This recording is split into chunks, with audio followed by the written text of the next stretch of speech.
すいません。いらっしゃいませ。おっす。浜田ですけど。The game makes you do the boring job. The movie makes you watch it. That is the central problem with the convenience store. It is also the reason this review exists. That may sound harsh. It is not an insult to the filmmakers. It is a description of what happens when a game about participation becomes a film about observation. The film runs 83 minutes. It is a Japanese horror adaptation of a Chillas art game called The Convenience Store. The game was released on Steam on February 17, 2020. Chillas Art is an indie studio run by two Japanese brothers. They specialize in short, cheap horror games with a worn VHS aesthetic.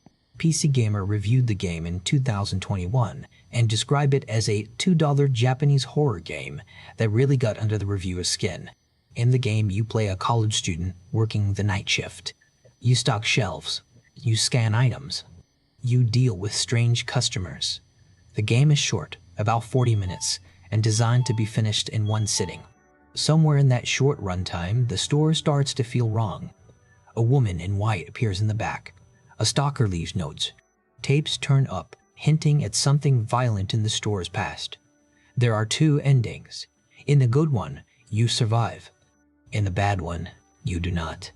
Here is what matters. The horror works because you are not watching someone work a night shift. You are doing it yourself. You choose to walk into the back room. You choose to look at what is on the tape. You choose to come back for another shift, even though you probably should not. The dread belongs to you, not to a character on a screen. The game quickly became a favorite among streamers and VTubers. By August 2025, gameplay videos of the game had accumulated more than 60 million YouTube views. On Steam, it currently has more than 1,800 English-language reviews with 83% positive. Those are the kinds of numbers that can turn a cult game into an adaptation. A film adaptation was announced. It was directed by Jiro Nagae, who also directed Kisaragi Station. It opened in Japanese theaters on February 20th, 2026. Kotona Minami plays Tazaru Yukino, the store clerk. The film had its international premiere a few weeks later at Fright Fest Glasgow. To be fair to the film, it is not incompetent. Nagai clearly knows how to frame a scare. More importantly, he knows the scariest moment is usually the second before something happens, not the something itself. The production design leans hard into faithfulness. The fluorescent hum is right. The cold light spilling onto the street outside is right. The cluttered magazine rack is right. Minami gives Yukino the small, tired, isolated presence the role needs. For roughly the first 20 minutes, the atmosphere is genuinely there. The camera holds on the fluorescent light. The scanner beeps. The door chime rings. Nothing big happens, and that nothing is the point. Then the structure starts working against the film. The plot is more elaborate than a simple night shift horror story. The movie opens with a brutal killing. Then it jumps forward several nights when Detective Saruwatari arrives after the store manager is found dead in the basement. Most of what follows is told in flashback. Yukino is brought in for questioning. She walks the detective through 4 SD cards.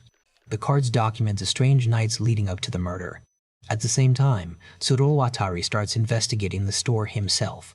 He runs into some of the same phenomena she describes.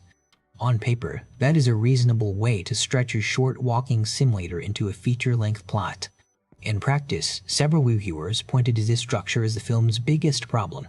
Reviews from the Glasgow premiere argued that opening on a graphic murder undercuts the tense, quiet atmosphere the game built so carefully. The same reviews noted that constantly cutting between Yukino's flashbacks and the detective visits means the audience never settles into the mundane rhythm of her actual shifts. That rhythm is a big part of what made the game so unsettling.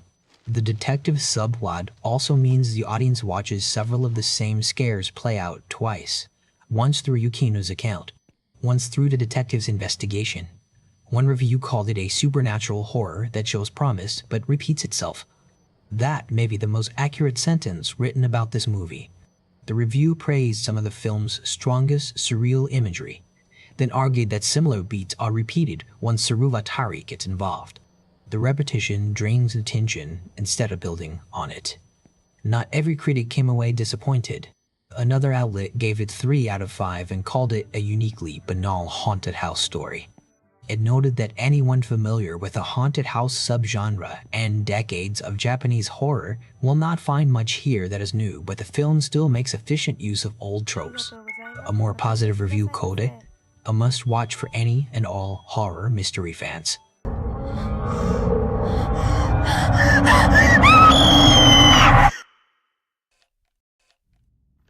意識を取り戻した後 That review praised how it blends the cursed tape mechanics of Ring with the vengeful spirit imagery of Ju-on.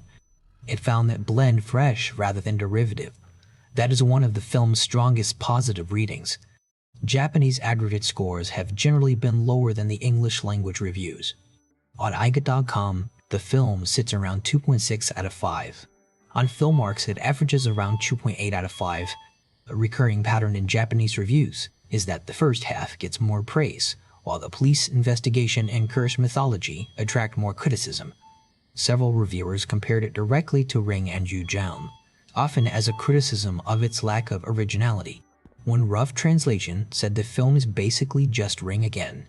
Another asked whether the film was meant as a tribute to those older movies, or whether it was simply redoing a 30-year-old idea because the Source game happened to be popular right now. That is a fair question. It points at the real issue underneath all of this. The film pulls its imagery from the Chillas art game, but the game itself was already filtering decades-old Japanese horror conventions through a specific mundane setting.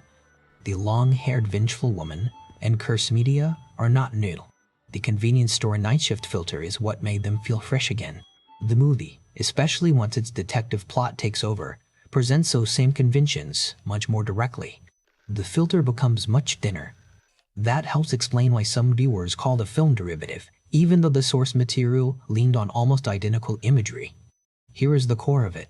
The game makes you do the boring job. The film makes you watch it.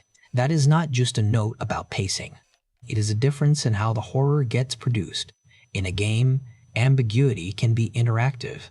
You choose to walk into the back room. You choose to press play on the tape. You choose to come back for another shift. The uncertainty belongs to you. A film has to externalize that same uncertainty. So it hands you a detective, a police interview, a curse with rules, and an origin story. Once the film explains its own mythology, the explanation makes the horror easier to understand.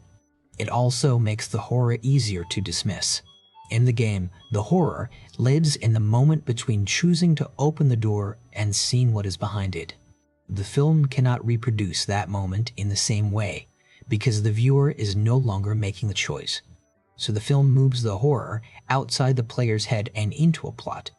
That shift is understandable. It also helps explain why some viewers found the game substantially scarier than the film. The Convenience Store is not a badly made film. The performances are solid. The first act genuinely works. The production design is faithful almost to a fault. The film is faithful to the game's surface, setting, and central premise. But when it expands that structure into a feature-length mystery, it leans much harder on familiar J-horror conventions. Where it fails is in trading the player's uncertainty or detective's explanation. It mistakes faithful imagery for faithful atmosphere. Between the mixed English language reviews, the noticeably cooler Japanese reception, and an IMDb score currently sitting at around 5.4 out of 10, the aggregate picture lines up with a 5 out of 10 from this corner too. Watch it if you love the game and want to see the store rendered in real footage. Skip it if what you absolutely wanted was the game's dread to survive the trip to the screen. For most of the runtime, it does not. Tell me in the comments whether you played the Chillas art game before this movie came out, and whether you think the film understood what made it scary. If you want more horror breakdowns that dig past the marketing, subscribe.